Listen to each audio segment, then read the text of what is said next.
NHPC यानी कि national hydro power corporation, इस स्टॉक का दोस्तों हम अगेन आज रिव्यू करने वाले हैं। टेक्निकल और फंडामेंटल एनालिसिस करेंगे हम इस स्टॉक की। इससे पहले 26 जुलाई को मैंने इसका वीडियो बनाया था, जिसके लेबल्स काफ़ी हद तक एक्यूरेसी के साथ रहे। स्टॉक ने सारे जो लेबल्स मैंने बताए थे उस दिन के, उनको रिस्पेक्ट किया। दोस्तों आज का भी stock of the day Zomato ही है, क्योंकि ज़ोमैटो 12% भागा हुआ है और हमारे बताए हुए सारे जो लेबल्स हैं उनको रिस्पेक्ट करते हुए भागा है। तो इसलिए मैं बोल रहा हूँ कि ज़ोमैटो ने ज़बरदस्त परफॉर्म किया है, 12% भागा हुआ है। इसका हाल ही में मैंने वीडियो बनाया था और काफ़ी एक्यूरेसी के साथ इम्पॉर्टेंट लेबल्स प्रोवाइड किए थे। इसीलिए मैं बोलता हूँ दोस्तों, जो लेबल्स मैं प्रोवाइड करता हूँ और जो वीडियो बनाता हूँ उनको पूरा वॉच किया कीजिए, क्योंकि जैसे कि ज़ोमैटो के मामले में हुआ, जिन्होंने पूरा वीडियो वॉच नहीं किया होगा, स्किप कर के वॉच किया होगा, उनको लेबल्स जो इम्पोर्टेंट मैंने बताए थे वो पता ही नहीं होंगे, वो उस पर ट्रेड नहीं कर पाए होंगे। इसीलिए मैं बोल रहा हूँ पूरा वॉच कीजिए। और इतने इम्पॉर्टेंट जो वीडियोस हैं इनके नोटिफिकेशन यदि आप लोगों के पास नहीं पहुंच रहे हैं, इसका मतलब ये हुआ कि अभी तक आपने चैनल को सब्सक्राइब नहीं किया हुआ है। तुरंत सब्सक्राइब कीजिए, बेल बटन दबाइए और आपका कोई शेयर है जिसके लेबल्स आप जानना चाहते हैं तो मुझे व्हाट्सअप कर दीजिए 8319709577 पर। इस नंबर पर आप कॉल भी कर सकते हैं यदि आपकी कोई समस्या है तो। ठीक है, अब हम आते हैं NHPC पे। लेबल्स आपको प्रोवाइड कर देता हूँ। सबसे पहले लेबल आप लोग नोट डाउन कर लीजिए, उसके बाद स्ट्रेटजी पे बात होगी और स्ट्रेटजी के बाद फंडामेंटल एनालिसिस होगा NHPC का। तो लेबल्स की यदि बात करें तो 103 रुपये 30 पैसे पर इसने क्लोजिंग दी है।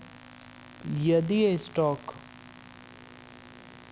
104 रुपये के ऊपर सस्टेन करता है, 104 रुपये के ऊपर सस्टेन करता है, तो इसके जो अगले लेवल होंगे 105 रुपये, 106 रुपये 50 पैसे, 108 रुपये 10 पैसे और 109 रुपये।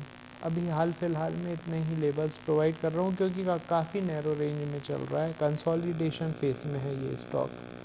ठीक है, यदि नीचे की बात करूं तो नीचे में यदि ये स्टॉक 103 रुपये 10 पैसे के नीचे सस्टेन करता है, तो 103 रुपये 10 पैसे के नीचे सस्टेन करने पर इसके टारगेट 102 रुपये 35 पैसे, 101 रुपये 35 पैसे, 99 रुपये 75 पैसे, 98 रुपये 15 पैसे और 97 रुपये 20 पैसे, ये नीचे के टारगेट होंगे। आई होप आप लोगों ने नोट डाउन कर लिया होगा। काफ़ी दिनों से शांत बैठा हुआ है दोस्तों ये स्टॉक, इसमें मूवमेंट की संभावना है। लेबल्स मैंने बता दिए हैं, अब ट्रेड कैसे करना है वो मैं आपको समझा देता हूँ। देखिए, सबसे पहले तो आपको NHPC का 5 मिनट का कैंडल स्टिक चार्ट ड्रॉ करना है, लगाना है। उस पर ये जितने भी लेबल्स मैंने प्रोवाइड किए हैं इनको हॉरिजॉन्टल लाइन के फॉर्म में ड्रॉ कर लेना है चार्ट पर। ठीक है, अब लाइव मार्केट में जब NHPC का स्टॉक प्राइस हमारे किसी लेवल के ऊपर क्रॉस होता है, नीचे से ऊपर की तरफ जाता है और वहाँ पे 10 मिनट के लिए सस्टेन करता है, तो वहाँ पे बाय कॉल जनरेट हो जाती है। टारगेट होगा उससे ऊपर का अगला लेवल। इसी तरीके से जब एकदम से नीचे फॉल होता है स्टॉक प्राइस और हमारे लेवल को तोड़ता हुआ नीचे जाता है और वहाँ पे 10 मिनट के लिए सस्टेन करता है, तो वहाँ पे शॉर्ट सेल की कॉल जनरेट हो जाती है। टारगेट होगा उसके नीचे का अगला लेवल। इस तरीके से आपको दिन भर में काफ़ी सारे मूवमेंट मिलेंगे जिन पे आप ट्रेड ले सकते हैं। ठीक है, और दोस्तों बहुत सिंपल स्ट्रेटजी है और रहेगी, लेकिन इसमें प्रैक्टिस की ज़रूरत है। इसलिए जो न्यू व्यूअर्स हैं उनसे मेरा एक ही गुजारिश है कि आप कम क्वांटिटी में पहले प्रैक्टिस कीजिए। जब आप प्रैक्टिस हो जाएगी उसके बाद आप इसमें अपने हिसाब से क्वांटिटी बढ़ा सकते हैं। ठीक है, तो ये NHPC के लेबल्स और स्ट्रेटजी मैंने समझा दी। अब हम आएंगे ये इसके फंडामेंटल एनालिसिस पर। तो दोस्तों ये जैसा कि आप देख रहे हैं नाम से ही पता चलता है कि ये पावर जनरेशन और डिस्ट्रीब्यूशन कंपनी है, PSU कंपनी है NHPC।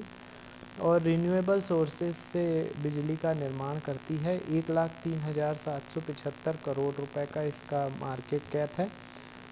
118 रुपये का लाइफ टाइम मतलब साल भर का हाई बनाया हुआ है। 48 रुपये का साल भर का लो है। 1.84% का डिविडेंड प्रोवाइड करती है। 38 रुपये की बुक वैल्यू है। 28 का पीई है। 9.56% का रिटर्न ऑन इन्वेस्टमेंट है और 10 रुपये की फेस वैल्यू है। अब हम यदि बात करें इसमें किसकी कितनी होल्डिंग है, शेयर होल्डिंग कितनी है, तो सबसे ज़्यादा प्रमोटर्स की होल्डिंग है 67.40%। एफआईआई ने हिस्सेदारी इसमें एफआईआई ने हिस्सेदारी दोस्तों बढ़ाई है। 8.96% हो गई है एफआईआई की हिस्सेदारी। डीआईआई की हिस्सेदारी दोस्तों कम हुई है हल्की सी, 10.27% हो गई है जून क्वार्टर में। गवर्नमेंट की हिस्सेदारी 1.28% है और पब्लिक की हिस्सेदारी दोस्तों कम हुई है, 12.08% हो गई है पब्लिक की हिस्सेदारी। तो इतना कोई ज़्यादा मेरे हिसाब से एफआईआई की जो पोजीशन है उसमें ही थोड़ा बड़ा अंतर दिखाई दे रहा है। लगभग 2% का माल ख़रीदा है जून क्वार्टर में, बाकी तो एज़ इट इज़ नज़र आ रहा है पब्लिक से ख़रीदा है ये माल। तो ये शेयर होल्डिंग पैटर्न हो गया इसका, ठीक है। अब हम आते हैं रिज़ल्ट पर। तो रिज़ल्ट इसका आने वाला है दोस्तों 7 अगस्त को। 7 अगस्त को रिज़ल्ट आने वाला है। तब तक ये लेबल्स पे आपको काम करना है, ज़्यादा मतलब जैसा भी हो सके। कैंडल अच्छी है, ट्रेंड भी पॉजिटिव है दोस्तों, लेकिन क्या है अटक अटक के भागेगा क्योंकि अभी कंसोलिडेशन मोड में है। ट्रेंड इसका पॉजिटिव है, मुझे ऐसा लग रहा है, क्योंकि सरकारी कंपनी है, ज़्यादा कोई न्यूज़ों और मार्केट का इस पर इम्पैक्ट पड़ता नहीं है, ठीक है। तो ये लेबल बता दिया मैंने, स्ट्रेटेजी बता दी, फंडामेंटल एनालिसिस बता दिया। अब दोस्तों जैसे NHPC का अभी मैं वीडियो बना रहा हूँ, सेम वैसे ही 4 वीडियो डेली के हमारे चैनल पर पब्लिश होते हैं। ये चारों ट्रेंडिंग स्टॉक रहते हैं और यदि इन चारों के नोटिफिकेशन आप लोगों के पास नहीं पहुंच रहे हैं, इसका मतलब ये हुआ कि अभी तक आपने चैनल को सब्सक्राइब नहीं किया हुआ है। तुरंत सब्सक्राइब कीजिए, बेल बटन दबा दीजिए, जिससे कि आपको नोटिफिकेशन मिल सके। और आपका कोई शेयर है जिसके लेबल्स आप जानना चाहते हैं तो मुझे व्हाट्सअप कर दीजिए 8319709577। मेरा मोबाइल नंबर भी है, आप बात कर सकते हैं। यदि कोई व्हाट्सएप से नतीजा नहीं निकल रहा हो तो आप कॉल भी कर सकते हैं। चलिए अब हम दोस्तों थोड़ी देर बाद मिलते हैं अगले वीडियो के साथ। तब तक के लिए गुड बाय, थैंक यू।